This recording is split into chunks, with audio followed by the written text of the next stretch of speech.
Nobody showed up to my graduation, not one familiar face in the crowd. My name echoed through the speakers. Camilla Elaine Reed, Master of Data Analytics. But the reserved for family section glared back at me, empty and metallic under the May sunlight. I smiled for the photo anyway, holding my diploma a little too tight, my cheeks aching from pretending it didn't sting. 3 days later, my mother's text appeared. Need $2,100 for your sister's Sweet 16. No congratulations, just a demand. So I sent $1 with a note that said, "Congratulations." Then I changed the locks. Let me tell you how I got here. I grew up in Littleton, Colorado, in a house where love was conditional. My parents, Linda and Robert Reed, treated family like a business. My younger sister Avery was the golden child, the one who sparkled at every event. I was the backup plan, the one who worked 2 jobs at 16 to keep the lights on while they paid for Avery's dance camps and designer clothes. By the time I turned 16, I was working at Starbucks, serving coffee at dawn and saving every tip. My mother would text me saying Avery needed piano lessons or had a field trip. I thought saying yes meant I was loved. Now I know it just meant I was useful. When I got into grad school for data analytics, I thought this degree would change everything. That if I achieved enough, maybe they'd finally see me. Not as a paycheck, but as their daughter. I worked full-time while taking night classes, sleeping 4 hours if I was lucky, living on the dream that this time would be different. I sent my graduation invitation 2 months early. A cream-colored card with gold lettering. I called my mother a week before the ceremony. "Oh, honey, of course we'll be there," she said. "Avery's been asking about it." The morning of graduation, I woke up before sunrise. The sky was that perfect blue that makes you think good things are coming. I checked my phone. No messages. I told myself they were probably already on the road from Littleton. By the time I reached the stadium, families were pouring through the gates with bouquets and balloons. I scanned the crowd for my mother's floral dresses, my father's gray hair, Avery's phone raised for selfies. Nothing. I texted my mom, "Are you here? Where should I meet you?" At 9:58, 2 minutes before I needed to line up, my mother finally replied, "Sorry, sweetie. Avery wasn't feeling well this morning. We didn't want to push her. You know how she gets with her migraines. So proud of you, though. Send pics." The same excuse they'd used for my college graduation, the same excuse for my 25th birthday. I turned off my phone and walked into the stadium alone. When my name was called, I looked up instinctively, searching the reserved for family section. Empty metal seats glaring under the lights. I forced a smile for the photographer, a stranger who congratulated me with more warmth than my family had managed in years. After the ceremony, my classmate Ruby found me. Her parents insisted on taking photos. Ruby's mom kept saying, "Your parents must be so proud." I smiled and nodded. When they left, I stood alone in the emptying courtyard, scrolling my phone just to look busy. I sat in my car and watched families celebrate. For a moment, I imagined them walking toward me, Mom waving, Avery filming, Dad holding flowers. But that version didn't exist. It never had.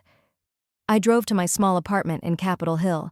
The walls were bare except for a print of the Denver skyline. I hung my cap and gown on the door, poured cheap wine, and sat on my sagging couch. That's when I let myself cry. Not the pretty kind, but the ugly, choking kind that comes when you stop pretending. 3 days later, that message appeared. Need $2,100 for your sister's Sweet 16. No congratulations, no curiosity about graduation, just numbers and a deadline. I'd been the safety net for years. Money for Avery's prom dress, her car insurance, her spring break trip. I'd sent them $47,000 over 5 years. $47,000 that bought me nothing but the privilege of being used. I opened my banking app. My savings showed $2,900, money I'd saved setting aside 20 here, 50 there, dreaming of a vacation or a couch that didn't sag. I thought about my mother's text, "Family helps family." I thought about the empty seats at graduation. Something inside me finally broke. The quiet kind that sounds like enough. I opened Venmo. I typed in my mother's name. In the amount field, I entered $1. In the note section, I wrote one word: "Congratulations." I hit send. Then I walked to the drawer by the front door and pulled out the spare key my mother insisted on keeping for emergencies. I dropped it in the trash. That night, I called a locksmith. An older man named George arrived within an hour. The new lock clicked into place, solid and final. When he left, I stood in the doorway, breathing in the smell of oil and metal. It was the first boundary I'd ever built in my life.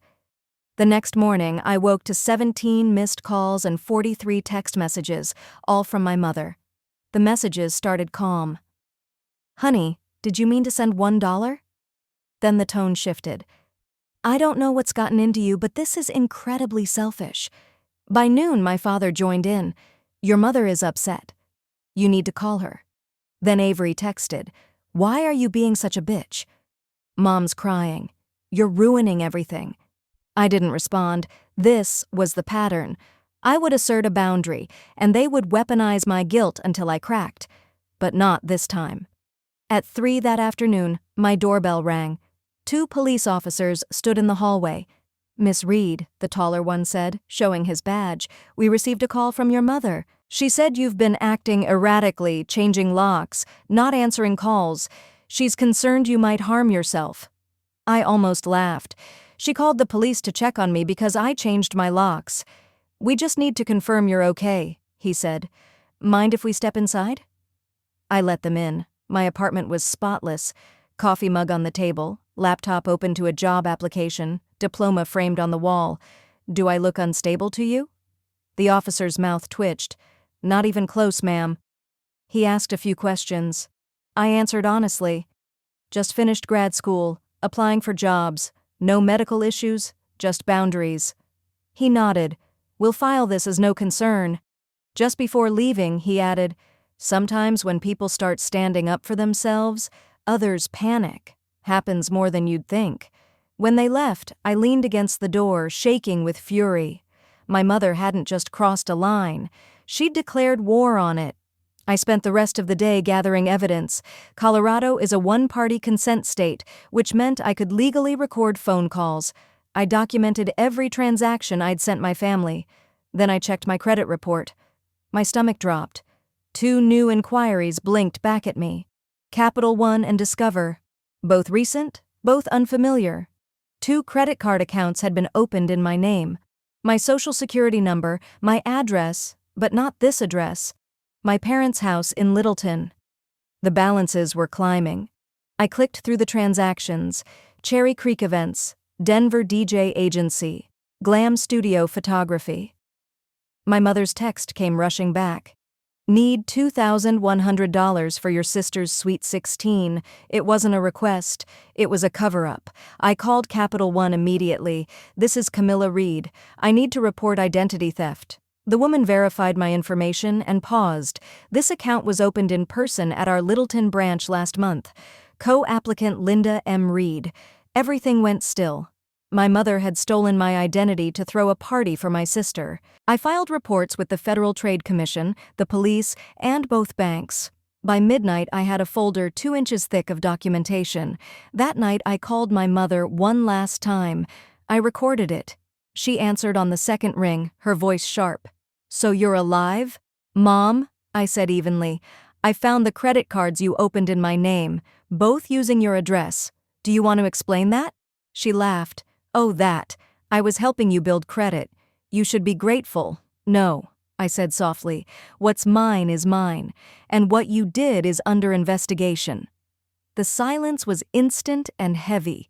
"You wouldn't dare. I already did."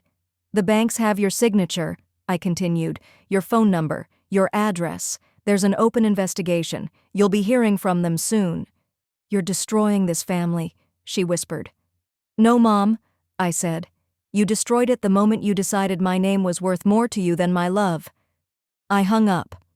3 weeks later, I received a call from Capital One. "Miss Reed, this is Lauren Stein from our Fraud Investigation Division. We've escalated your case. Our team coordinated with local law enforcement to verify the transactions at tonight's event at Cherry Creek. Officers will be on site to document the charges. You're not required to attend, but I wanted you to know." My throat tightened. You're sending police to the party? Yes, ma'am. Standard procedure. I sat back. Somewhere across the city, in a glittering event space, my mother was about to face consequences. 40 minutes later, my phone buzzed. A text from Avery. Are you insane? The police just showed up. The DJ stopped. Everyone's staring. What did you do? I didn't reply. I set my phone down and stood by my window, watching lightning pulse above Denver. For years, I thought silence was what weakness sounded like. That night, I realized it was victory. 3 days later, an email arrived from Capital One. Fraud investigation resolved. Primary applicant, Linda M. Reed has acknowledged unauthorized use and agreed to repay $8,412 in full. Your credit report has been corrected. No negative marks will appear under your name. $8,412, nearly double what she'd asked me for. Word spread fast in Littleton. People whispered in grocery stores and at church. Did you hear about the Reeds? My father was quietly reprimanded at work. Avery's Instagram went private after the party video hit 500,000 views. I didn't feel guilty. I filled out the forms, froze my credit, and closed every account my mother had touched. Then I printed the confirmation letter and pinned it on my wall beside my diploma and the locksmith's receipt. 3 documents, proof of education, proof of protection, proof of freedom. 6 months later, autumn settled over Denver. I'd started a job at Nova Data Labs, surrounded by people who saw me for what I built, not what I could give. On my wall hung 3 things: my diploma, my employee badge, and the old lock I'd replaced. Together, they told one story: how I finally chose myself. 1 year after graduation, an envelope arrived. Inside was a cashier's check for $8,412 made out to me, with a note, paid in full. Linda, no apology, just proof she'd settled her debt. I deposited it and split it in half. Half went to a nonprofit helping young women escape financial abuse. The other half went into an account I labeled Freedom Fund. My parents never contacted me again. No birthdays, no holidays, just silence, which turned out to be the kindest gift they ever gave me. Today, I have a life I built myself, a career I earned, friends who show up, boundaries I protect. And on my wall, those 3 documents still hang: a diploma, a locksmith's receipt, and a fraud resolution letter. Together they tell a story, not of betrayal, though that's where it started, but of something stronger. The story of a woman who finally chose herself,